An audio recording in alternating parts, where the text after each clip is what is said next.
ஓம் சாந்தி. எல்லோரும் குஷியாக இருக்கிறீங்களா? 6/5/2024 இன்றைக்கி பாப்தாதா சொல்கிறாங்க, இனிமையான குழந்தைகளை, உங்களுடைய இந்த ஜென்மத்து பாவங்களை லேசாக்கணும் அப்படின்னா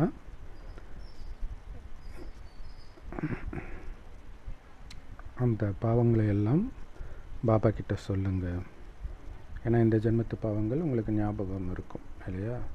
முன் ஜென்மத்து பாவங்கள் ஞாபகம் இருக்காது. அதை யோக அக்னியினால் எரிச்சிடுங்க அப்படின்னு பாபா சொல்கிறார். கேள்வி: கடவுளுடைய உதவியாளர் ஆகணும் அப்படின்னா நீங்கள் ஒரு விஷயத்தை பற்றி எப்பவுமே கவனம் கொடுக்கணும்.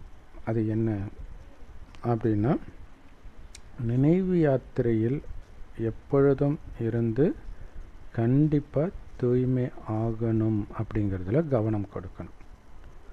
ஸோ அப்போ தான் பாபாவுக்கு முழு உதவியாளர் ஆக முடியும். ஸ்தூல சேவை கூட உங்களால் அப்போ தான் பண்ண முடியும். இல்லைனா கடின உழைப்பு அனுபவம் ஆகும்னு பாபா சொல்கிறார் இல்லையா? ஸோ அதனால் நினைவு யாத்திரையிலேருந்து தூய்மை ஆகணும். இதுதான் முக்கியமான விஷயம். முக்கியமான பாடமே இங்கே தூய்மை தான். யார் தூய்மை ஆகுறாங்களோ அவங்க தான் பாபாவுக்கு உதவியாளர் ஆக முடியும். பாபா தனியாக என்ன பண்ண முடியும்? பாபாவுக்கு உதவியாளர்கள் தேவையில்லையா? அதனால் பாபா சொல்கிற வழிப்படி நடந்து யோக சக்தியின் மூலமாக இந்த உலகத்தை தூய்மையாக்கி தூய்மையான ராஜ்யத்தை குழந்தைங்க தான் உருவாக்கணும். ஸோ அதுக்கு முதல் அஸ்திவாரம் என்ன? தூய்மை. பாபாவுடைய நினைவிலே இருந்து இருந்து கலியுகத்தின் அனைத்து நினைவையும் மறக்கிறது. அதுதான் தூய்மை.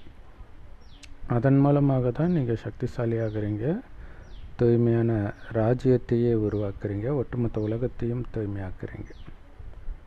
ஸோ இந்த ஒரு கவலை தான் எப்போவுமே இருக்கணும். நான் தூய்மையாகணும், தூய்மையாகணும். என்னுடைய தூய்மையின் ஆதாரத்தில் தான் உலகத்துக்கே நன்மை இருக்குது. இப்போ பார்த்திங்கன்னா, பக்தி மார்க்கத்தில் கூட விரதம் இருப்பாங்க, ஏதோ ஒரு வேண்டுதல் நிறைவேற்றணுன்ட்டு. ஏன் அந்த வேண்டுதல் வைக்கிறாங்க? அவங்க பாவத்தினால அது ஏதோ ஒரு குறை இருக்குது, அது சரி பண்ணணும். அப்போ அந்த பாவத்தை அழிப்பதற்கு ஒரு விரதம் தேவை. இந்த மதத்தில் விரதம் அப்படின்னாலே அதில் தூய்மையும் அடக்கும்.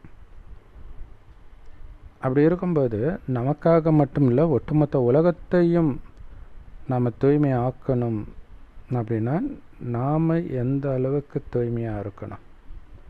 ஸோ இதை பற்றிய கவலை தான் இருக்கணும். ஸோ அதுதான் ராமாயணத்தில் கூட ரிஷி முனிவர்கள் தங்களுக்காக யாகம் பண்ணலை, உலக நன்மைக்காக யாகம் பண்ணுறாங்க அப்படின்னு சொல்லப்பட்டிருக்கும். ஓம் சாந்தி. நீங்கள் புத்துணர்ச்சி அடைகிறதுக்காக பாபா கிட்ட வந்திருக்கிறீங்க. உங்கள் இடத்துல இருக்கிற சென்டருக்கு போகும்போது நீங்கள் அப்படி புரிஞ்சுக்கிறது கிடையாது. ஏன்னா பாபா மதுபனில் இருக்கிறார் அப்படின்னு உங்கள் புத்தியில் இருக்குது. குழந்தைங்களுக்காக தான் பாபாவுடைய முரளி. பாபா பேசுகிறதே குழந்தைங்களுக்காகத்தானே. ஸோ அந்த முரளி கேட்கத்தான் நாம் மதுபனுக்கு வரோம் அப்படிங்கிறத புரிஞ்சுக்கிறோம். ஆனால் மனிதர்கள் முரளின்ற வார்த்தையை ஸ்ரீகிருஷ்ணரோடு இணைச்சிட்டாங்க. முரளினா புல்லாங்குழல் இசை இல்லையா? ஸோ அவர் தான் எப்பவும் புல்லாங்குழல் வச்சுருக்கிறதாக சொல்லப்பட்டிருக்குது. ஸோ முரளிக்கு வேறு எந்த அர்த்தமும் கிடையாது. ஸோ இப்போ இது ஆத்மாவுக்கான இசை, பாபா கொடுக்குற ஞானம்தான். ஸ்ரீகிருஷ்ணர் ஒன்றும் ஞானத்தை கொடுக்கலை. பாபா நமக்கு புரிய வைக்கிறாரு. நாம் புத்தியற்றவர்களாக ஆகிட்டோன்றதையும் நம்ம புரிஞ்சுக்கிறோம் பாபா சொல்ல சொல்ல. சத்தியுகத்தில் தான் உண்மையிலே தெய்வீக புத்தியுடையவராக நம்ம இருந்தோம். ஆனால் அப்படி வேறு யாராவது புரிஞ்சுக்கிறாங்களா நம்ம புத்தியற்றவராக ஆகிட்டோம்னு?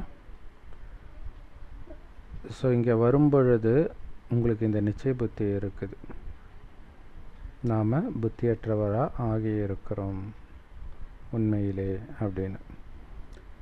சத்தியுகத்தில் நீங்கள் உலகத்துக்கே எஜமானர்களாக இருந்தீங்க, புத்திசாலியான எஜமானர்களாக இருந்தீங்க. அதுதான் முக்கியமான விஷயம். ஏன்னா முட்டாள்கள் உலகத்தின் எஜமானராக ஆக முடியாது. இப்போ லக்ஷ்மி நாராயணன் உலகத்துக்கே எஜமானராக இருந்தாங்க அப்படின்னா அவங்க அவ்வளோ புத்திசாலியாக இருந்தாங்க. அதனால தான் பக்தி மார்க்கத்துலேயும் அவங்களுக்கு அவ்வளோ பூஜை நடக்குது.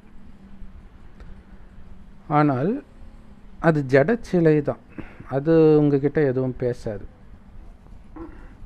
மனிதர்கள் சிவபாபாவை கூட லிங்க ரூபத்தில் பூஜை பண்ணுறாங்க. இந்த லிங்கம் வாயை திறந்து பேசுதா என்ன? ஏன்னா பாபா ஒரே தடவை தான் பேசுகிறார் இந்த சங்கமேகத்தில். மற்றபடி சிவனை பூஜை செய்கிறவங்களுக்கு இவர் ஞானத்தை கொடுக்கிற தந்தைன்னு தெரியாது. கண்ணை மூடிட்டு பூஜை பண்ணுறாங்க. ஸ்ரீகிருஷ்ணர் புல்லாங்குழல் இசைத்தார் அப்படின்னு புரிஞ்சுக்கிறாங்க. அப்போ அவங்க யாரை பூஜை பண்ணுறோமோ அவங்களுடைய உண்மையான தொழில் என்னன்னு கூட அவங்களுக்கு தெரியல. அதனால தான் அந்த பக்திக்கு எந்த பலனும் கிடையாது பாபா வரும் வரை. நிறைய குழந்தைகள் கண்டிப்பாக இந்த வேத சாஸ்திரங்கள்லாம் படிச்சிருக்க மாட்டீங்க. இல்லை, இந்து மதத்தில் அது ஒரு பெரிய ப்ளஸ் பாயிண்ட்டுன்னே சொல்லலாம். படிக்கிறது கிடையாது நாம். அதனால் பாபாவுடைய ஞானம் டக்குன்னு ஏற்றுக்கிறோம். இல்லாட்டினா அதையே பிடிச்சிக்கிட்டு இதில் சொல்லப்பட்டிருக்கா அதில் சொல்லப்பட்டிருக்கான்னு கிறிஸ்தவர்கள் முஸ்லீம்கள் கேட்குற மாதிரி நம்மளும் வாதம் பண்ணி நேரத்தை வீணாக்கிட்டு இருந்திருப்போம். ஸோ ஒரு உண்மையான தந்தை தான் நமக்கு இதையெல்லாம் நடத்துகிறார். நமக்கு சத்தியத்தை போதிப்பவர் அந்த ஒரு தந்தை தான். அதனால தான் அவரை சத்தியம்னு சொல்கிறோம். நரனிலிருந்து நாராயணன் ஆகக்கூடிய சத்தியமான கதையை நமக்கு சொல்கிறார். ஸோ இதோடைய அர்த்தம் நமக்கு புரியுது. சத்தியமான தந்தை வராரு. நீங்கள் சாதாரண மனிதன்லேருந்து கண்டிப்பாக ஸ்ரீ நாராயணன் ஆகணும் அப்படின்னு விரும்புகிறீங்க அப்படின்னா அவர் சொல்கிற ஞானத்தை கேட்கணும். அவர் தான் அந்த தங்க யுகத்தை உருவாக்குறார். அதில் நிச்சய புத்தி இருக்கணும் இல்லையா? நீங்கள் நாராயணன் ஆகணும்னா தங்க யுகம் வந்தால் தானே நாராயணன் ஆக முடியும். ஏன்னா நாராயணனுடைய ஜென்மம் அங்கே தான் ஏற்படும். ஸோ அதுக்காக தான் நம்ம தங்க யுகத்தை பாபாவோடு சேர்ந்து ஸ்தாபனை பண்ணுறோம். இந்த பழைய கலியுகத்தை ஒன்றும் பாபா படைக்கிறது கிடையாது. ஸோ இந்த சத்யநாராயணன் கதையெல்லாம் கேட்குறாங்க இல்லையா?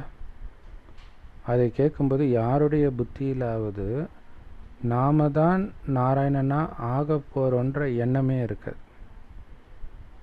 இப்போ இந்த ராஜயோகத்தை தான் மனிதன்லேருந்து நாராயணன் ஆக்கிறதுக்காக பாபா நமக்கு சொல்லி கொடுக்கிறார். இது எதுவும் புதுசு கிடையாது. ஒவ்வொரு கல்பத்திலும் நாம் இந்த ஞானத்தை கேட்டு நாராயணன் ஆகிறோம். பாபா சொல்கிறாரு, நான் உங்களுக்கு ஒவ்வொரு கல்பத்திலும் புரிய வைக்கிறேன். ஒவ்வொரு கல்பத்திலும் ஒரு தடவை புரிய வைக்கிறேன். மற்றபடி ஒவ்வொரு யுகத்திலும் நான் எப்படி புரிய வைக்க முடியும்? அவங்களுக்கு நீங்கள் பிரம்மா படத்தை காட்டி புரிய வைக்கலாம். இதுதான் சிவபெருமானுடைய ரதம். அவருடைய பல ஜென்மங்களின் கடைசி அழுக்கான ஜென்மம் இது. ஆனால் சிவபெருமான் அவர் உடலில் இந்த ஞானத்தை கொடுத்து அவரை தூய்மையாக்குறார். நாமளும் தான் அந்த ஞானத்தை கேட்டு தூய்மையாகிறோம். வேற யாருமே தூய்மையாக முடியாது. யோக பலம் இல்லாமல் உங்களுடைய பாவம் அழியவும் செய்யாது இல்லையா? இந்த ஞானத்தை கேட்காமல் பாபாவை நினைக்காமல் யாருடைய பாவமும் அழியாது, தூய்மையும் ஆக முடியாது. மற்றபடி கங்கை தண்ணியிலையோ கடல் தண்ணியிலையோ குளிக்கிறதுனால யாரும் தூய்மையாக மாட்டாங்க. இது யோகம்ங்கிற நெருப்பு. இந்த நெருப்பில் தான் உங்களுடைய பாவங்கள் எரியுது. எது? பாபாவுடைய நினைவு. அதுதான் யோகம். தண்ணி நெருப்பை அணைக்கும், ஆனால் நெருப்போ எரிக்கும். தண்ணி ஒன்றும் நெருப்பு கிடையாது உங்களுடைய பாவங்கள் எரியிறதுக்கு. இந்த பிரம்மா பாபா நிறைய குருமார்கள் வச்சிருந்தார், நிறைய வேத சாஸ்திரங்கள் படிச்சிருந்தார், ஒரு பண்டிதர் மாதிரி இருந்தார், அவ்வளோ ஞானம் தெரியும். ஆனால் அதனால் எந்த விதமான நன்மையும் கிடையாது. அதனால் அவர் ஒன்றும் தூய்மையான புண்ணிய ஆத்மாவாக ஆகலை. அவர் பாவத்தை செஞ்சுக்கிட்டே தான் இருந்தார். பாபா புரிய வைக்கிறாரு, யார் உங்களை உண்மையிலே பாபாவுடைய குழந்தைன்னு புரிஞ்சுக்கிறீங்களோ அவங்க அப்பா கிட்ட இந்த ஜென்மத்தில் நீங்கள் செய்த அனைத்து பாவத்தையும் சொல்லணும். ஏன்னா பாபா உங்கள் முன்னாடி இருக்கிறார் உங்களுடைய பாவத்தை கேட்பதற்கு. ஆனால் தேக உணர்வு இருந்தால் நம்ம சொல்லுவோமா, ஐயோ பிரம்மா கேட்குறாரேன்னு பயந்துக்கிட்டு சொல்ல மாட்டோம். ஸோ அதுதான் மகாபாரதத்தில் காந்தாரி முன்னாடி துரியோதனனை நிர்வாணமாக வர சொல்லுவாங்க. எப்படி நாம் நிர்வாணமாக வர்றது? இந்த தேக உணர்வுனால அவன் இடுப்பில் ஏதோ வாழை இலையோ ஏதோ வச்சுட்டு வரான். ஸோ இப்போ இதோடைய உண்மையான அர்த்தம் என்ன அப்படின்னா, பாவங்கள் இல்லாமல், அதாவது செய்த பாவங்களை எல்லாம் முழு நிர்வாணமாக பாபா முன்னாடி இருக்கிறது அப்படின்னா செய்த பாவத்தை எல்லாம் ஒன்றையும் மறைக்காமல் பாபா கிட்ட சொல்கிறதுன்னு அர்த்தம். ஸோ குறிப்பாக காமம் சார்ந்த பாவத்தை தான் சொல்ல மாட்டோம், மற்ற எல்லாத்தையும் சொல்லுவோம். கொலை பண்ணியிருந்தால் கூட சொல்லுவோம். அதுதான் பாபா சொல்கிறார். இப்போ தான் பாபா முன்னாடி வந்திருக்கிறாரு. நீங்கள் ஜஸ்ட்டு சொன்னாலே உங்களுடைய பாவம் அழிஞ்சிடும். இதோடைய நினைவாக தான் கிறிஸ்தவ மதத்தில் பாவ மன்னிப்புன்ட்டு பாதிரியார்கள் முன்னாடி போய் சொல்கிறாங்க. ஸோ உண்மையிலே பாதிரியார்கள் முன்னாடி சொன்னால் தான் பிரச்சனை வரும்.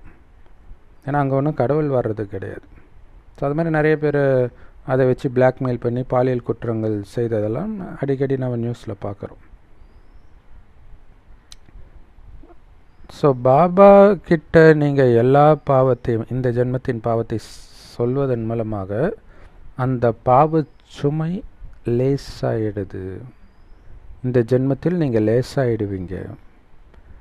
அதே நேரத்தில் பல ஜென்மத்து பாவம் இருக்குது, அதை நீக்குவதற்கு பாபா நினைவிலிருந்து முயற்சி செய்யணும். அதற்காகத்தான் பாபா நமக்கு யோகா சொல்லிக் கொடுக்குறார். யோகா இல்லாமல் உங்களுடைய பாவங்கள் அழியாது. இப்போ மட்டும்தான் இந்த விஷயங்களை எல்லாம் நீங்கள் கேட்குறீங்க. தங்க யுகத்தில் இந்த விஷயத்தை எல்லாம் உங்களுக்கு யாரும் சொல்லிக் கொடுக்க மாட்டாங்க. ஸோ அதனால தான் இது அதைவிட உயர்ந்த யுகம், வைர யுகம். ஒட்டுமொத்த நாடகமும் ஏற்கனவே நிச்சயிக்கப்பட்டிருக்குது. இந்த நாடகம் வினாடிக்கு வினாடி நகர்ந்துக்கிட்டே இருக்குது, நிற்கிறது கிடையாது. இதை நிறுத்த யாராலையும் முடியாது. அதே நேரத்தில் ஒரு வினாடி மாதிரி அடுத்த வினாடி இருக்காது. ஒவ்வொரு வினாடியும் புதுமை தான். வினாடிக்கு வினாடி உங்களுடைய ஆயுள் குறைஞ்சிக்கிட்டே வருது. அதையும் புரிஞ்சுக்கணும். ஸோ ஆயுள் குறையுது. இது இந்த ஜென்மத்துக்கு மட்டும் இல்லை, ஒவ்வொரு ஜென்மத்துக்குமே இது பொருந்தும். ஆத்மாவுடைய ஆயுள் குறைஞ்சிக்கிட்டே வருது. ஆனால் இப்போ உடனடியாக நம்ம பிரேக் போடுறோம், ஆயுள் குறையிறத தடுக்கிறோம். யோக பலத்தினால ஆயுளை அதிகரிக்கிறோம். அதுதான் இயற்கை வெல்வது இல்லையா? ஒவ்வொரு நாளாக ஆயுள் குறைஞ்சிக்கிட்டே வர்றது. இப்போ திடீர்னு ஆயுளை அதிகரிக்கிறதுக்கான யோகத்தை நாம் கற்றுக்கிறோம். ஸோ எல்லாமே மரணமில்லா பெருவாழ்வில் தானே நிற்கிறாங்க கடைசியில். பாபா சொல்கிறாரு, யோக பலத்தின் மூலமாக உங்களுடைய ஆயுளை அதிகரியுங்கள். அதுக்கு தான் பாபா யோகத்தை அதிகமாக ஸ்ட்ரெஸ் பண்ணுறார். யோகம் ரொம்ப முக்கியம். ஆனால் இதை யாரும் புரிஞ்சிக்கிறது கிடையாது. பாபா நாங்கள் உங்களை மறந்துடுறோன்னு சொல்கிறாங்க. அதனால தான் பாபா சொல்கிறாரு, யோகானா ரொம்ப கஷ்டம் இல்லை குழந்தை, ஒன்றும் கிடையாது, நினைவு யாத்திரை. பாபாவை நினைக்க நினைக்க நீ முன்னோக்கி சொர்க்கத்துக்கு போயிட்டுருக்கிற, பரந்தாமத்துக்கு போயிட்டுருக்கிற, சமீபத்தில் பாபாவுக்கு பக்கத்தில் வந்துக்கிட்டு இருக்கிற. ஸோ அப்படின்னா என்ன அர்த்தம்? இது ஒரு யாத்திரை தானே இல்லையா? இங்கேருந்து நம்ம டெல்லிக்கு போகிறோன்னா போக போக டெல்லிக்கு சமீபமாக வந்துட்டு இருக்கிறோம். அப்போ அது கிட்ட வரும்னால ஒரு யாத்திரையில் போகிறோம் ஸ்தூலமாக. அந்த மாதிரி தான் நீங்கள் பரந்தாமத்துக்கு போகிறது கிட்ட நெருங்கிட்டு இருக்கிறீங்க, பாபாவை நினைக்க நினைக்க சொர்க்கத்துக்கு போகிறது கிட்ட நெருங்கிட்டு இருக்கிறீங்கன்னா அது ஒரு யாத்திரை தானே, சூக்ஷ்மமான நினைவு யாத்திரை இது. பாபாவை நினைக்க நினைக்க உங்களுடைய பாவங்கள் அழிஞ்சிக்கிட்டே வரும். ஸோ அப்போ பாவமே இல்லாமல் முழுக்க முழுக்க பாபாவுடைய ஞானம், சொர்க்கம், பரந்தாமம் இது மட்டுமே உங்களுடைய மைண்டில் இருக்க இருக்க கடைசி நேரமும் இந்த எண்ணங்கள் மட்டுமே வெளிப்படும். அது உங்களுடைய விதியை நிர்ணயிக்கும், அடுத்து எங்கே ஜென்மம் எடுப்பீங்கன்றதை நிர்ணயிக்கும். ஸோ இதற்கான உதாரணம் கூட இருக்குது. ஒரு மனுஷன் இன்னொருத்தனை பார்த்து நீ எருமை மாடு அப்படின்னு சொன்னானான். திரும்ப திரும்ப நீ எருமாடு எருமாடுன்னு சொன்னோடனே அவன் நம்ப ஆரம்பிச்சிட்டான் நான் எருமை மாடுன்ட்டு. ஸோ வீட்டை விட்டு வெளியே வா அப்படின்னு கேட்டால் நான் எருமை மாடு, நான் எப்படி கதை வழியாக வர முடியும் அப்படின்னு சொன்னானான். ஏன்னா அவனை பொறுத்த வரைக்கும் அவன் எருமை மாடுன்னே நம்ப ஆரம்பிச்சிட்டான். ஸோ அதை ஒரு கட்டுக்கதையாக உருவாக்கினா கூட அதில் ரகசியம் என்ன அப்படின்னா, நீங்கள் ஆத்மா ஆத்மா ஆத்மான்னு சொல்ல சொல்ல சொல்ல உடல்ன்றதை நீங்கள் மறந்து தான் வெளியில் வருவீங்க. ஸோ அதுக்காக தான் அந்த பயிற்சி பண்ணணும். ஆனால் அதே மாதிரியே உடம்பு உடம்பு உடம்புன்னு சொல்லி சொல்லி சொல்லி நம்ப ஆரம்பிச்சிட்டிங்க, வெளியில் வர முடியலன்றார். அதுதான் முக்கியமான விஷயம் இல்லையா? கடந்த 2500 வருஷமாக நான் நான் நான் பெண் இந்த உணர்வுலே இருந்துட்டதுனால அதை மீறி வெளியில் வர முடியல, உடலை விட்டு வெளியில் வர முடியல. நீங்கள் நம்பிட்டீங்க அந்த பொய்யன்றார். ஸோ இப்போ மெய்யை சொல்லுங்கள், உண்மையில் நீங்கள் எருமை மாடு கிடையாது, ஆண் கிடையாது, பெண் கிடையாது, ஒரு ஆத்மா.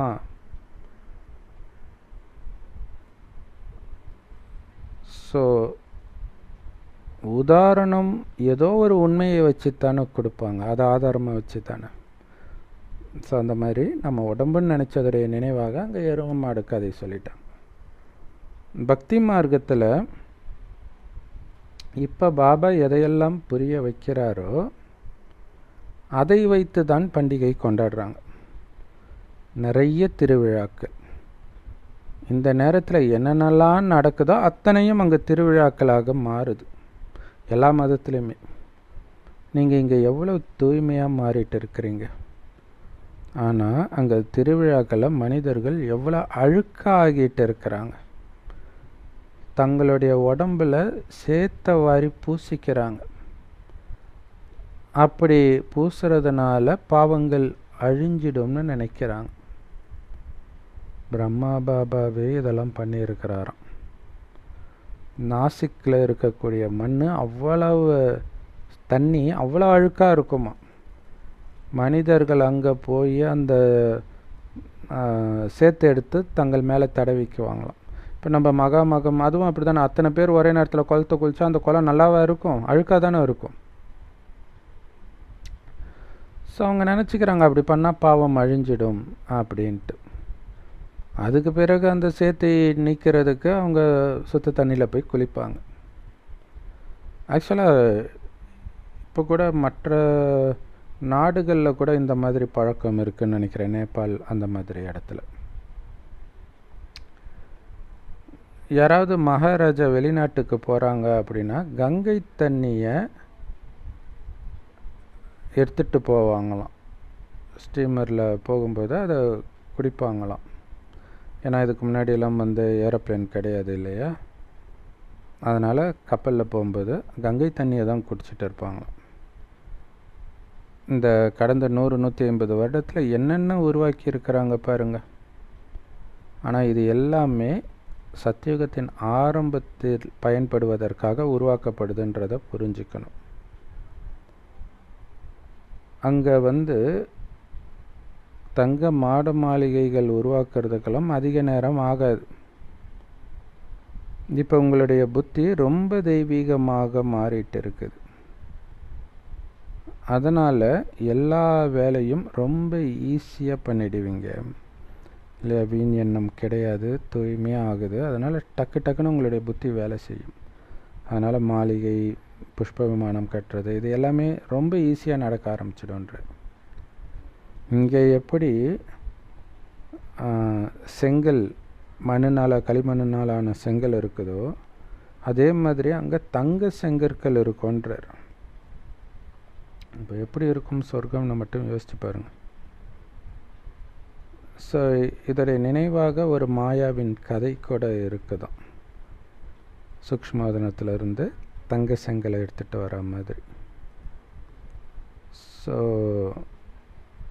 சத்தியுகத்தில் உண்மையிலே தங்க செங்கல் இருந்தது அப்படிங்கிறது வந்து ஒரு கதையாக அவங்க உருவாக்கி இருக்கிறாங்க. ஸோ அதை வெளிப்படுத்துறதுக்காக அந்த மாதிரி ஒரு கதையை உருவாக்கி இருக்கிறாங்கன்றார். அது உண்மையில் பேரே தங்க யுகம், இது இரும்பு யுகம். எல்லோருமே சொர்க்கத்தை நினைவு செய்கிறாங்க. எல்லா மதத்தினரும் சொர்க்கத்தை நினைவு செய்கிறாங்க. அந்த சொர்க்கத்தில் வாழ்ந்தவர்களுடைய சிலை இங்கே கோயில்களில் இருக்குது. அதனால்தான் ஆதி சனாதன தர்மத்தை பற்றி பேசுகிறாங்க இப்போ வரைக்கும். பிறகு இந்து தர்மத்தை பற்றி பேசிடுறாங்க. ஆதி சனாதன இந்து தர்மம்னு சொல்லிடுறாங்க. ஏன்னா அவங்க விகாரிகள் ஆகிட்டாங்களே. அதனால் தேவதைகள் சொல்கிறதுக்கு பதிலாக தங்களை இந்துக்கள்னு சொல்ல ஆரம்பிச்சிட்டாங்க. சனாதனன்ற வார்த்தை இருக்குது, ஆனால் சனாதன இந்து தர்மம்னு சொல்லிடுறாங்க. தூய்மையை இழந்த பிறகு அவங்க எப்படி தங்களை தேவதைகள்னு சொல்லிக்க முடியும்? எங்கே போனாலும் இந்த செய்தியை சொல்ல வேண்டியது உங்களுடைய கடமை. ஏன்னா தூதர்கள், இறை தூதர்களே நீங்கள் தான். அப்பாவுடைய அறிமுகத்தை உங்கள் தொடர்பில் வரும் ஒவ்வொரு ஆத்மாவுக்கும் கொடுக்க வேண்டிய கடமை உங்களுக்கு இருக்குது. சிலர் சீக்கிரமாக புரிஞ்சுக்குவாங்க நீங்கள் சொல்கிறது ரைட்டுன்னு. நமக்கு வந்து உண்மையிலே 2 தந்தை இருக்கிறாங்க அப்படிங்கிறத நீங்கள் புரிய வைக்கணும். அதையும் சிலர் சீக்கிரமாக புரிஞ்சுக்கிறாங்க. சிலர் சொல்கிறாங்க கடவுள் எங்கும் நிறைந்தவர் அப்படின்ட்டு. ஆனால் நமக்கு தெரியும் ஒரு தந்தைக்கிட்டேருந்து எல்லைக்குட்பட்ட ஆஸ்தியும் பரலௌகிக தந்தைக்கிட்டேருந்து எல்லைக்கு அப்பாற்பட்ட ஆஸ்தியை 21 ஜென்மத்துக்கு நாம் அடையிறோன்ட்டு. அப்படி கொடுப்பவர் எப்படி எங்கும் நிறைந்தவராக இருக்க முடியும்? ஸோ இப்போ மட்டும்தான் பரலௌகிக தந்தைக்கிட்டேருந்து 21 ஜென்மத்திற்கான ஆஸ்தியை அடையிறோன்ற ஞானம் நமக்கு இருக்குமே தவிர, அந்த ஆஸ்தியை அடைந்த பிறகு சத்தியுகத்தில் இந்த ஞானம் இருக்காது.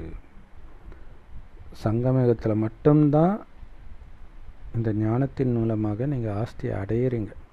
அங்கே போய் அனுபவிக்கிறீங்க. ஆனால் அடையிறது வந்து அதற்கான முயற்சி இங்கே தான் பண்ணுறீங்க.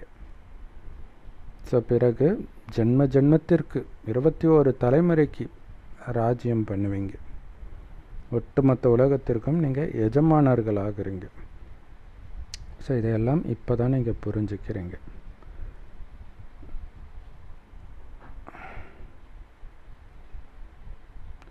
ஸோ அதனால் நிச்சய புத்தி உள்ளவர்களுக்கு எந்த விதமான சந்தேகமும் வராது இல்லையா? அப்படி சந்தேகம் வருதுன்னா நிச்சய புத்தி இல்லைன்னு அர்த்தம். அதை புரிஞ்சுக்கணும். நீங்கள் எல்லையற்ற தந்தைக்கிட்டேருந்து எல்லையற்ற ஆஸ்தியை அடையிறீங்க. எப்போ சிவபாபா வராரோ அப்போ கண்டிப்பாக அவர் உங்களுக்கு ஆஸ்தியை கொடுப்பார். ஏன்னா ஆஸ்தியை கொடுக்கறதுக்கு தான் அவர் வர்றது. அதனால தான் பாபா சொல்கிறாரு, இந்த பேட்ஜ் வந்து ரொம்ப முக்கியமானது, அதை கண்டிப்பாக நீங்கள் அணியணும். இந்த செய்தியை நீங்கள் ஒவ்வொரு வீட்டுக்கும் கொடுக்கணும். சிலர் உங்களை நம்புவாங்க, சிலர் நம்ப மாட்டாங்க. உலகம் அழியும்போது தானாகவே கடவுள் வந்துட்டாருன்றதை புரிஞ்சுக்குவாங்க. ஸோ இப்போ நடக்காததுனால அவங்க அப்பாடா அதெல்லாம் ஒன்றும் கிடையாது. இப்போ கொரோனாலாம் வந்து கூட மனிதனுடைய அகங்காரம் அப்படியே இருக்குது பாருங்க. ஸோ யாருக்கெல்லாம் நீங்கள் செய்தியை கொடுத்தீங்களோ அப்போ அந்த கடைசி நேரத்தில் உலக அழியும் போது அவங்க புரிஞ்சுக்குவாங்க. வெள்ளை ட்ரெஸ்ஸு போட்டு வந்த அந்த தேவதைகள் யார் அப்படின்னு புரிஞ்சுக்குவாங்க. ஏன்னா இதே தோற்றத்தில் தான் நம்ம சூக்ஷ்ம ஃபரிஸ்தாவாக இருப்போம். ஸோ அந்த ஃபரிஸ்தாவாக அவங்க பார்க்கும்போது, ஆஹா இவங்க தேவதைகள் தான் மனித ரூபத்தில் நடமாடி இருந்திருக்கிறாங்க அப்படின்னு புரிஞ்சுக்குவாங்க. மம்மாவும் பாபாவும் யோக பலத்தின் மூலமாகத்தான் அப்படிப்பட்ட தேவதை ஆகியிருக்கிறாங்கன்னா நீங்களும் ஆக முடியும் தானே? பாபா இந்த பிரம்மா உடலில் பிரவேசித்து எல்லா விஷயத்தையும் புரிய வைக்கிறார், நேரடியாக இந்த ஞானத்தை கொடுக்குறார். குழந்தைங்களுக்கும் பாபா கிட்ட என்ன ஞானம் இருக்குதோ அந்த ஞானம் குழந்தைங்களுக்கும் இருக்குது. நீங்கள் எப்போ பரந்தாமத்துக்கு போயிடுறீங்களோ அப்போ இந்த ஞானத்தின் பாகம் எல்லாம் முடிஞ்சிடும், மறந்துடுவீங்க. பிறகு சுகத்தின் பாகத்தை சொர்க்கத்தில் நடிப்பீங்க. ஆனால் இந்த ஞானம் அங்கே ஞாபகம் இருக்காது. எங்கெல்லாம் குழந்தைங்க போகிறீங்களோ அங்கெல்லாம் நான் இறைத்தூதன் அப்படின்றத ஞாபகப்படுத்துகிற இந்த பேஜை நீங்கள் அணியணும் கண்டிப்பாக அப்படின்னு சொல்கிறார். இல்லை இறைத்தூதன் இல்லை வெள்ளை ட்ரெஸ் போட்டிருக்காங்கன்னா கிறிஸ்டின்ஸ் போட்டிருக்கிறாங்க, முஸ்லீம்ஸ் போட்டிருக்கிறாங்க.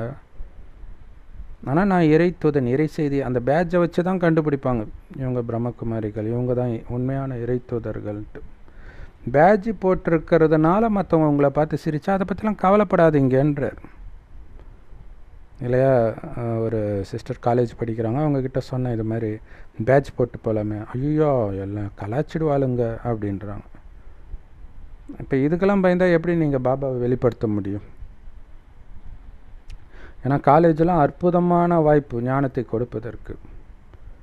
கூட படிக்கிறவங்க, வாத்தியார் எல்லாருமே பார்ப்பாங்க. இந்த ஞானம், இந்த பேட்ச் என்னன்னு கேட்கும்போது ஞானத்தை கொடுக்கறதுக்கான வாய்ப்பு வந்துடுது.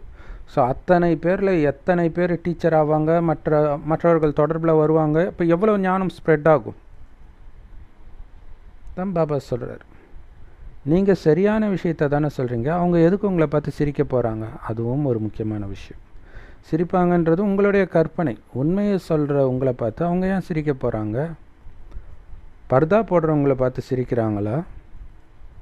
அல்லது கன்னிகாஸ்திரிகள் அவங்க ட்ரெஸ்ஸை பார்த்து சிரிக்கிறாங்களா?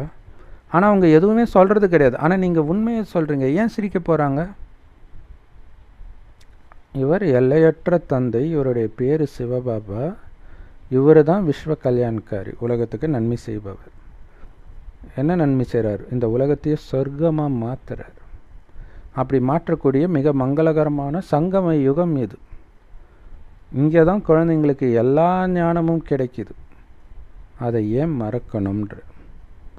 ஸோ இந்த ஞானத்தை மிஸ் பண்ணக்கூடாது. புத்தியில் அதை ஆசை போட்டுக்கிட்டே இருக்கணும். பாபா மாட்டுடைய உதாரணம் சொல்லுவார் இல்லையா, சாப்பிட்ட பிறகு ஆசை போடுற மாதிரி நீங்கள் இந்த ஞானத்தை படித்த பிறகு மனதுக்குள்ளே ஆசை போட்டுட்டு இருக்கணும். ஆசை போட வரலைன்னா மறுபடியும் முரளி எடுத்து பார்க்கணும். ஸோ அப்போ தான் அது மைண்டுக்குள்ளே போய்கிட்டே இருக்கும். அதுதான் உங்களுக்கு வருமானத்திற்கான ஆதாரம்.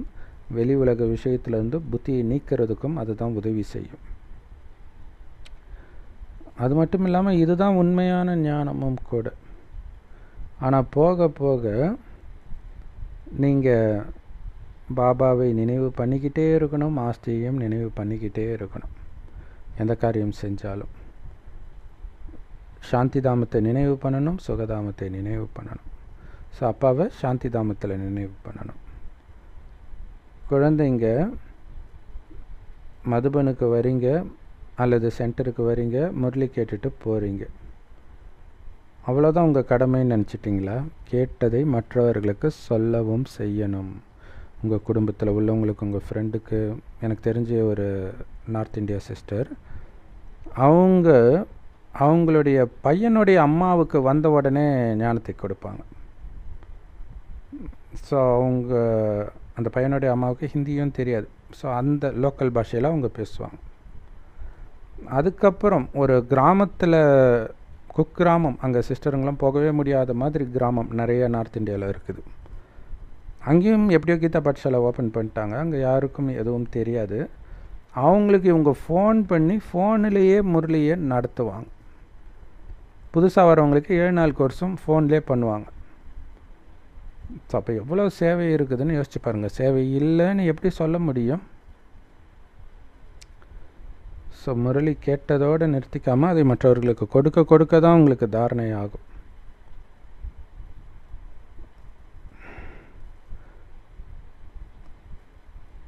ஒரே ஒரு பிராமண ஆசிரியர் மட்டும்தான் முரளியை படிப்பார் அப்படின்னு கிடையாது. இல்லையா? நம்ம எல்லோரும் ஆசிரியர் தான் ஞானத்தை கேட்ட உடனே. ஸோ பிராமண ஆசிரியர்கள் தனக்கு சமமாக மற்றவர்களையும் மாற்றணும், அவர்களையும் இந்த ஞானத்தை சொல்வதற்கு தயார்படுத்தணும். அப்போ தான் அவங்க மற்றவர்களுக்கு நிறைய நன்மை செய்ய முடியும், இல்லையா? நான் சொல்லிக்கிட்டே இருக்கிறேன், நீங்கள் கடைசி வரைக்கும் கேட்டுக்கிட்டே இருங்கன்னு அப்படி இருக்கக்கூடாது. அதனால தான் பாபா சொல்கிறார், ஒரு கீதா பாடசாலை தொடர்ந்துக்குதுங்களா, ஞானத்தை கொடுத்து உங்களுக்கு சமமாக்கிட்டு கிளம்பிட்டு போய் இன்னொரு கீதா பாடசாலை தரங்க, அங்கேயே போய் உட்காந்துக்காதீங்கன்ற. ஸோ அதான் சொல்கிறார், ஒரு டீச்சர் போயிட்டாங்கன்னா இன்னொரு டீச்சர் சென்டர் நடத்த முடியாதா? அவர் வரலன்றதுக்காக க்ளோஸ் ஆகிற சென்டர் கீதா பாடசாலாம் நிறையா இருக்குது. ஏன் மற்றவங்க உங்களால் நடத்த முடியாதான்னு பாபா கேட்குறார். அப்போ எந்த ஞானமுமே உங்களுக்கு தாரணை ஆகலையா? ஸோ குழந்தைங்களுக்கு படிக்கிறதுக்கும் மற்றவர்களுக்கு படிப்பிப்பதற்கும் ஆர்வம் இருக்கணும். இந்த முரளி ஒன்றும் கஷ்டம் இல்லையா, இருக்கிறதுலே ரொம்ப ஈஸி இது தான். இதில் ஏதாவது ரொம்ப கஷ்டமாக இருக்குது? யார் வேணாலும் இந்த ஞானத்தை தாரணை செஞ்சு கிளாஸ் நடத்த முடியும். பாபா இங்கே உட்காந்துட்ருக்கிறாரு, குழந்தைங்களுக்கு சொல்கிறாரு, எதை பற்றியும் உங்களுக்கு சந்தேகமே இருக்கக்கூடாது. அனைத்தையும் தெரிந்தவர் ஒரு தந்தை மட்டுமே. உங்களுக்கு ஒரே ஒரு லட்சியம் மட்டும்தான் இருக்குது. அது என்ன லட்சியம்? லக்ஷ்மி நாராயணன் ஆகிறது. ஸோ அதில் நிச்சய புத்தி வந்துடுச்சுன்னா உங்களுக்கு என்ன சந்தேகம்? அவங்க சதப்பிரதானமாக இருந்தாங்க, அதே மாதிரி நீங்கள் ஆகிட்டு இருக்கிறீங்க. அதனால் இதில் கேள்வி கேட்க வேண்டிய அவசியமே கிடையாது. ஸோ காலையிலே உட்காந்து குழந்தைங்களுக்கு நினைவு யாத்திரை செய்வதற்கு நான் உதவி பண்ணுறேன்றார். அப்போ யோசிச்சு பாருங்கள், யோகம் நீங்கள் மட்டும் பண்ணல, பாபாவும் பண்ணுறாரு, குழந்தைங்களை நினைக்கிறாரு. கேட்பாங்களே, சிவன் யாரை நினைக்கிறார்? குழந்தைங்களை நினைக்கிறார். எல்லா எல்லையற்ற குழந்தைங்களையும் நான் நினைக்கிறேன்றார் அந்த நேரம். ஸோ அவரே நம்ம நினச்சிட்டு இருக்கும்பொழுது நாம் பாட்டுக்கு தூங்கிட்டு இருந்தோம்னா எவ்வளோ பெரிய நஷ்டம். ஒட்டுமொத்த உலகமும் குழந்தைகளாகிய உங்களின் நினைவின் மூலமாகத்தான் தூய்மையாகுது. ஸோ அப்போ நமக்கு எவ்வளோ பெரிய கடமை இருக்குது பாருங்கள். இந்த உலகத்தை நினைவுனால் தூய்மைப்படுத்த வேண்டியது குழந்தைகளாகிய உங்களுடைய கடமைன்றார். ஸோ இதில் தான் ஒவ்வொருத்தரும் தங்களுடைய விரலை கொடுக்குறீங்க, ஒத்துழைப்பு கொடுக்குறீங்க. தூய்மையாக்கிறதுக்கு, உலகத்தை தூய்மையாக்கிறதுக்கு நினைவுன்ற உதவி புரியுறீங்க. ஸோ நினைவு செய்கிறது பாபாவுக்கு நீங்கள் பண்ணுற மிகப்பெரிய உதவி. ஒட்டுமொத்த உலகமும் தூய்மை ஆகணும் இல்லையா? ஸோ அதனால தான் பாபா எல்லா குழந்தைங்க மேலேயும் ஒரு கண்ணு வச்சிருக்கிறார். எல்லோரும் சாந்தி தாமத்துக்கு போயிடுவாங்க. எல்லாருடைய கவனத்தையும் அவர் ஈர்க்கிறார். யோகத்தில் இருங்க, நம்ம சாந்தி தாமத்துக்கு போகணும்னு கவனம் வைங்கன்றார். பாபா எல்லையற்ற நிலையில்தான் உட்கார்ந்துட்டுருக்கிறார். ஏன்னா ஒட்டுமொத்த உலகத்தையும் தூய்மையாக்கத்தான் வந்திருக்கிறார்.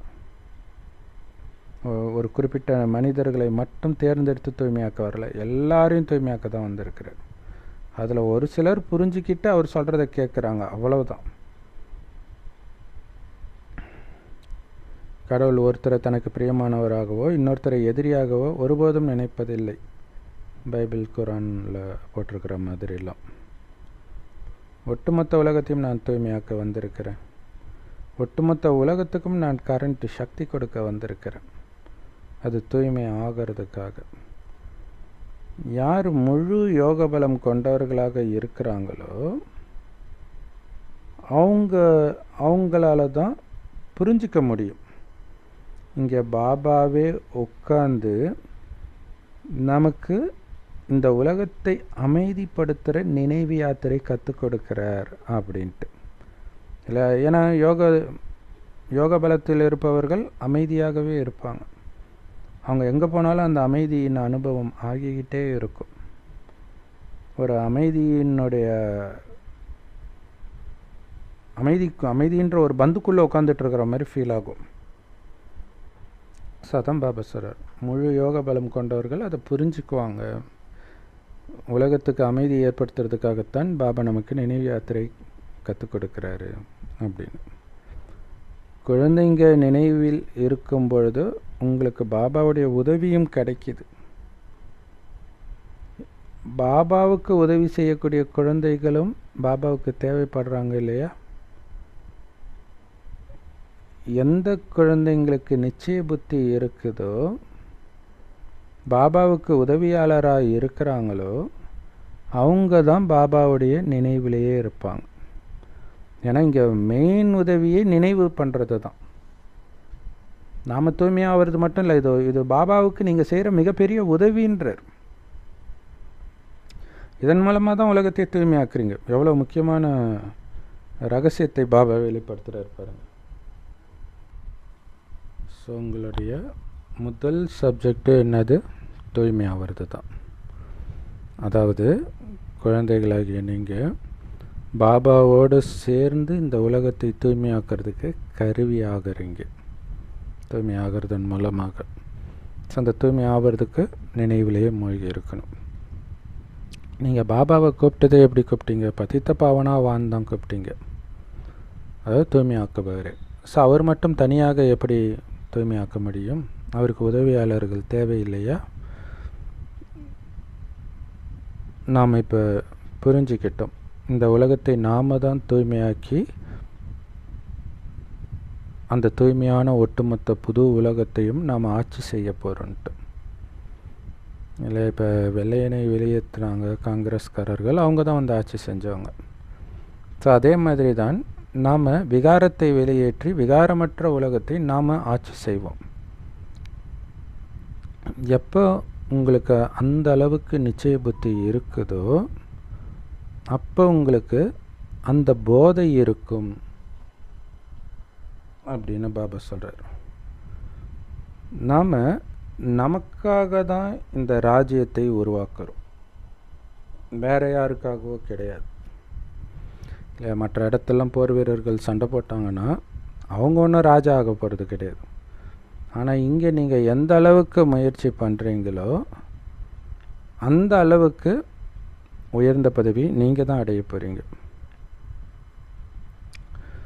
ஸோ பாபாவுடைய ஸ்ரீமத் படி யோக பலத்தின் மூலமாக உங்கள் ராஜ்யத்தை நீங்கள் ஸ்தாபனை பண்ணிகிட்டு இருக்கிறீங்க அப்படிங்கிற போதை இருக்கணும். அந்த போதை அதிகரிச்சுக்கிட்டே இருக்கணும் இல்லையா? பாபா அப்போ பாருங்கள், நான் ராஜ்யத்தை அடைவதற்காக பாபாவை நினைக்கிறேன் அப்படின்னும் பொழுது அந்த போதை பயங்கரமாக இருக்கும். அது நினைக்கிறதுனால பாவம் அழியுது, இதனால் உலகத்துக்கு நன்மை, இதெல்லாம் இருந்தாலும் எனக்கு என்ன அதில் கிடைக்கிது அப்படின்னு மனிதர்கள் நினைப்பாங்கள்ல. அதனால தானே ஹடயோகிகள் பின்னாடி இருக்கிறாங்க. அப்படியே குண்டலினி ஏறுது, இதாகுது, அதாகுது, சித்தி கிடைக்குது, அது பின்னாடி தானே மக்கள் போகிறாங்க. ஸோ பாபா சொல்கிறார், உலகத்துக்கே நீ ராஜா ஆகிறிய, அதுக்கு முன்னாடி அதெல்லாம் ஒன்றுமே கிடையாது, அந்த போதை எடுத்துகிட்டு வான்னு சொல்கிறார். ஸோ அந்த போதையில் நினைக்கும் போது தான் அதோடைய பவர் தெரியும். ஸோ இது ஆன்மீகமான போதை, அதை புரிஞ்சுக்கணும். ஒவ்வொரு கல்பத்திலும் இந்த ஆன்மீக சக்தியை கொண்டு தான் பாபா நம்மை உலகத்தின் எஜமானராக்கிறார். ஸ்தூல பலத்தினால நம்ம ஆகிறது கிடையாது. சிவபாபா வந்து சொர்க்கத்தை ஸ்தாபனை பண்ணுறார். இப்போ நமக்கு ஒரே ஒரு கவலை தான், நினைவு யாத்திரை. அந்த நினைவு யாத்திரையில் போய்கிட்டே இருக்கணும், ஸ்ட்ரெயிட் லைன் சொர்க்கத்துக்கு போயிட்டு இருக்கிறது. ஆனால் நடுவில் என்ன பண்ணோம், இந்த பக்கம் பாரு, அந்த பக்கம் பாருன்னு மாயா அவங்கள வெவ்வேறு பக்கம் வர வைக்க ட்ரை பண்ணும்.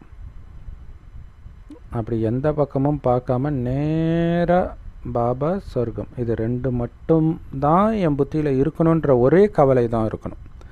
இதுதான் முயற்சி, அல்லது விளையாட்டுன்னு கூட சொல்லலாம், அல்லது யுத்தம்னு கூட சொல்லலாம். உங்களுடைய காரியங்களை செஞ்சுக்கிட்டே நீங்கள் நினைவு யாத்திரையில் மூழ்கி இருங்க. பாபா உங்களை சதாகாலமும் ஆரோக்கியமானவராக ஆக்கிறதுக்காக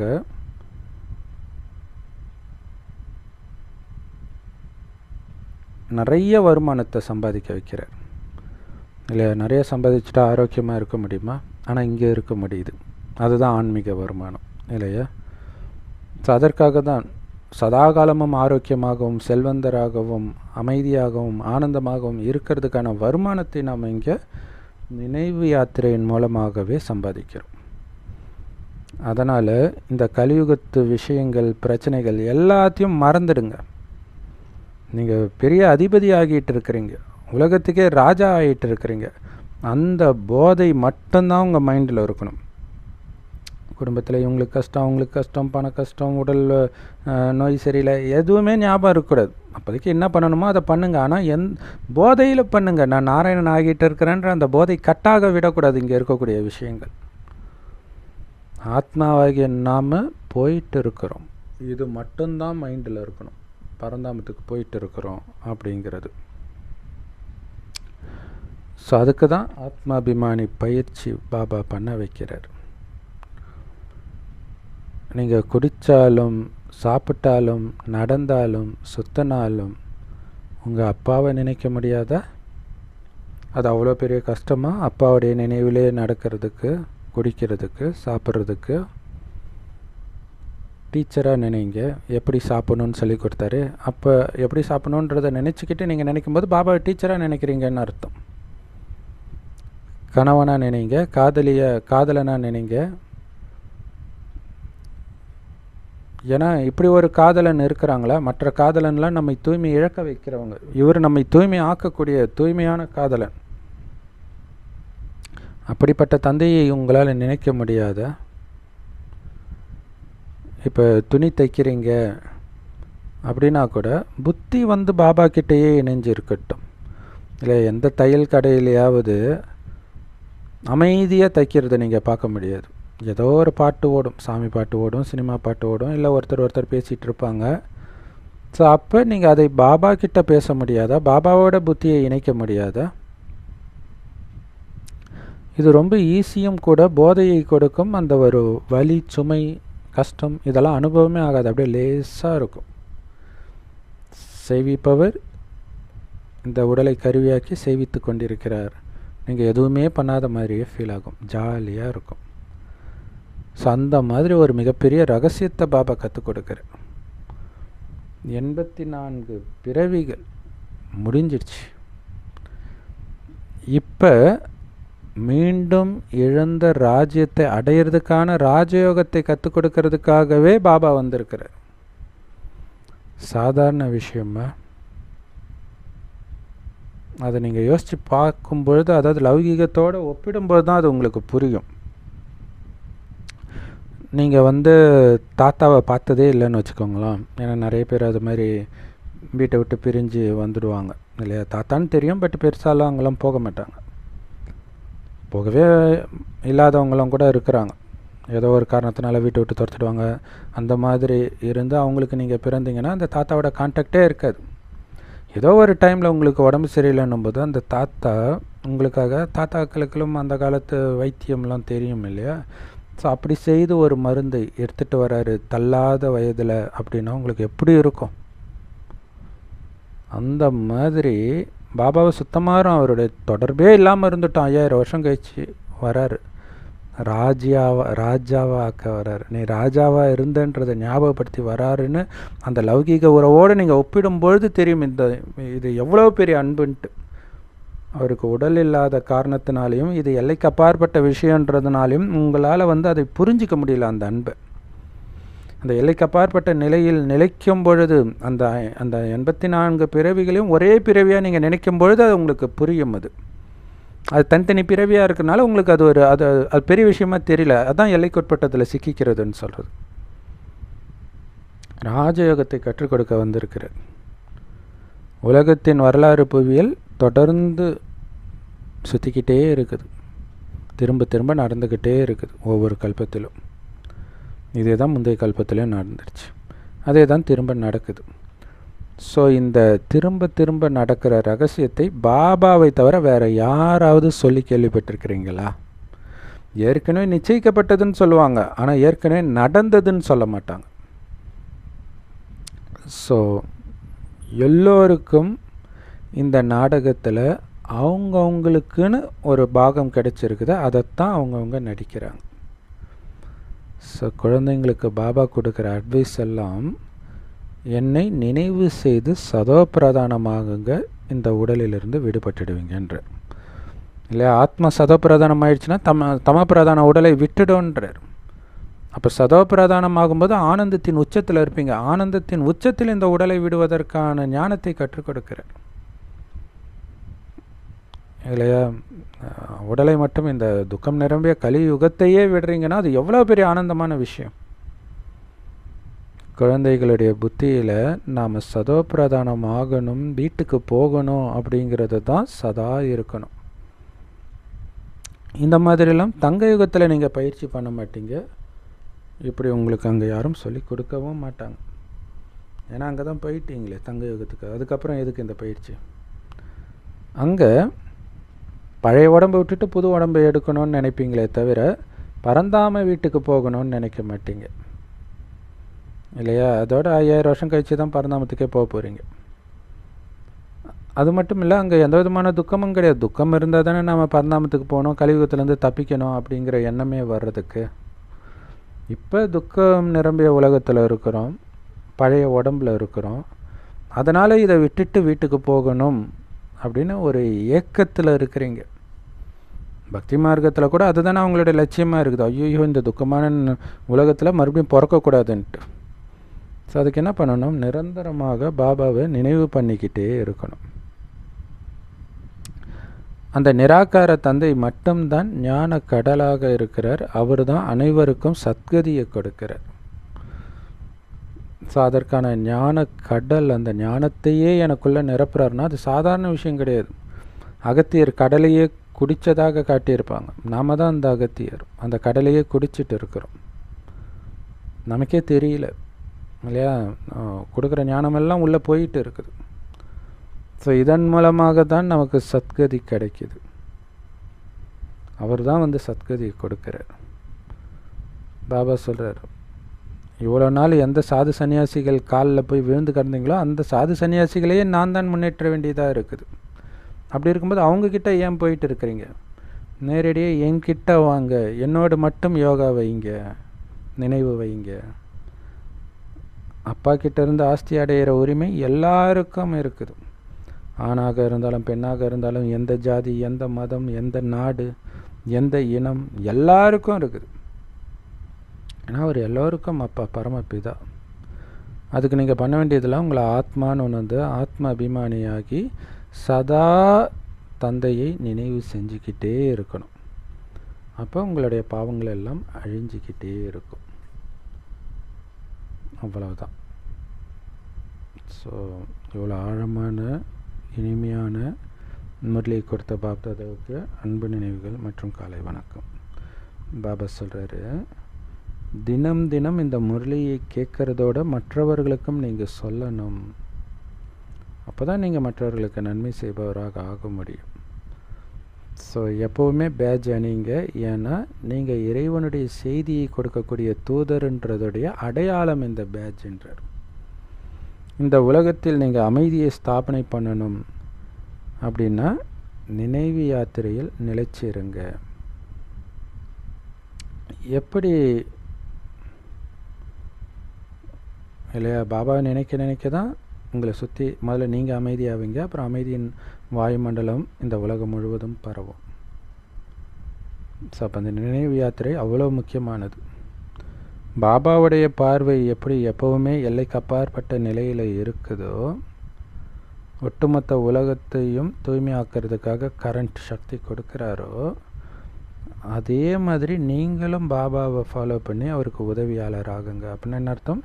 நீங்களும் எல்லைக்கு அப்பாற்பட்ட நிலையில் நிலைத்திருந்து பாபாவின் நினைவின் மூலமாக அடையும் சக்தியை ஒட்டுமொத்த உலகத்திற்கும் கொடுத்துக்கிட்டே இருக்கணும். வரதானம்.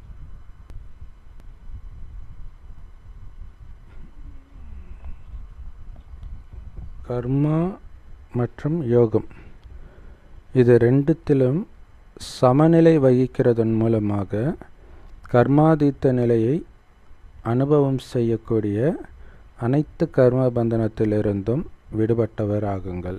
அதுக்கு விளக்கம், எப்போ உங்களுக்கு கர்மத்திலும் யோகத்திலும் ஒரு சமநிலை ஏற்படுதோ இல்லையா, காரியமும் செய்வீங்க, அதே நேரத்தில் யோகம், புத்தி கைகள் காரியம் செய்யும், புத்தி பாபாவோடு இணைஞ்சிருக்கும் ஒரே நேரத்தில். அப்படி இருந்தால் தானாகவே நீங்கள் செய்கிற ஒவ்வொரு காரியத்திலும் நீங்கள் வெற்றி அடைவீங்கன்றார். கர்மயோகி ஆத்மா எந்த கர்மத்தின் பந்தனத்திலும் சிக்காது. காரியம் செய்வோமே தவிர அந்த காரியத்துடைய ரிசல்ட்டில் போய் சிக்கிக்காது இல்லையா. அது அந்த காரியம் சக்ஸஸ் ஆயிடுச்சுன்னா அப்படியே குதிக்கவும் செய்யாது, அது ஃபெயிலியர் ஆகிடுச்சுன்னா அப்படியே வாடியும் போகாது. ஏன்னா அதோடைய புத்தி எல்லாம் பாபாவோட இணைஞ்சு இருக்குது. அதனால் அந்த கர்மம் அதை பந்தனப்படுத்தாது, பந்தனம் ஒரு கட்டி போடாது. ஸோ அதனால் ஒரு காரியம் செஞ்சுட்டு இருக்கும்போது டக்குன்னு அந்த காரியத்துக்கு பதில் வேறு காரியம் செய்யணுனாலும் டக்குன்னு செய்யும். ஐயோ நான் அது செஞ்சேனே, அதை முடிச்சுட்டு வரணும்னு நினைக்காது. ஸோ அதுக்கு ஒரு சிறந்த உதாரணமாக பாபா கடைசி நேரத்தில் நேற்று அவிக்த முரளியில் வரலட்சுமி சிஸ்டர் கூட சொல்லியிருப்பாங்க. ஸோ பாபா பேசிக்கிட்டு இருக்கும்போதே மதுபனில் பாபா டெல்லி ஜோன் வந்திருக்குது, பீகார் ஜோன் வந்திருக்கு இப்படின்னு அனௌன்ஸ் பண்ண ஆரம்பிச்சிடுவாங்க. ஸோ அப்போ பாபாவுடைய முரளி அப்படியே கட் ஆகுது பாதியிலே. ஆனால் இதில் முக்கியமான விஷயம், பாபா அப்படியே அமைதியாக இருப்பார். அச்சா அச்சான்னு வேறு தவிர நான் இன்னும் சொல்ல வேண்டியது இருக்குது அப்படின்லாம் சொல்லிகிட்டு இருக்க மாட்டார். ஆனால் சில சமயம் என்ன பண்ணுவார்னா, அப்படி சொல்ல வேண்டியது இருந்தால் கூட ஓகே வாழ்த்துக்கள்னு சொல்லிவிட்டு அவர் சொல்ல வேண்டியதையும் சேர்த்து அப்படியே சொல்லுவார். ஸோ அந்த நாடகத்தோடவே புத்தி போகணும் அப்படின்னு சொல்கிறார் இல்லையா, அதிலிருந்து இடதுபுறம் வலதுபுறம் சாயாமல் அப்படியே போகணும். ஸோ அப்போ எதனாலையும் பந்தனப்பட மாட்டாங்க. ஸோ அப்படி செய்கிற காரியத்தின் பந்தனத்தில் சிக்காமல் யார் இருக்கிறாங்களோ அவங்க தான் கர்மாதீத்த நிலை அடைந்தவர்கள் அப்படின்னு சொல்கிறார். இப்போ கர்மாதீத்த நிலைன்னா கர்மங்கள் செய்வதிலிருந்து விடுபட்டவர் கிடையாது, காரியம் செய்வாங்க, அதிலிருந்து நீங்கள் விடுபடக்கூடாது இல்லையா. ஏன்னா இது கர்ம யோகி, கர்ம சந்நியாசி இல்லை. கர்மத்தை சந்நியாசம் தியாகம் பண்ணுறதுக்கு கர்மத்தை செய்வீங்க, ஆனால் யோகத்தோடு செய்வீங்க. ஸோ அதனால் என்ன ஆகுது, அந்த கர்மத்தின் பந்தனத்தில் சிக்காமல் இருக்கிறீங்க, அந்த கர்மத்தின் விளைவுகள் அதிலிருந்து சிக்காமல் இருப்பீங்க. என்னுடைய பையன் இப்படி பண்ணிட்டான், என்னுடைய பொண்ணு இப்படி பண்ணிட்டா, இவங்க இப்படி பண்ணிட்டாங்க அப்படி பண்ணிட்டாங்க. அப்போ நீங்கள் இந்த செஞ்சுட்டு அதற்கான பலனை எதிர்பார்க்கறனால உங்களுக்கு வலி வருது. ஸோ எதையும் எதிர்பார்க்காமல் இருப்பீங்க.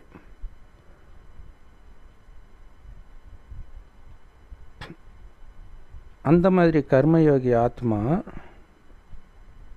மற்ற ஆத்மாக்களுடைய காரியத்தை தன்னுடைய காரியத்தினால உயர்த்துவார்ன்றாங்க.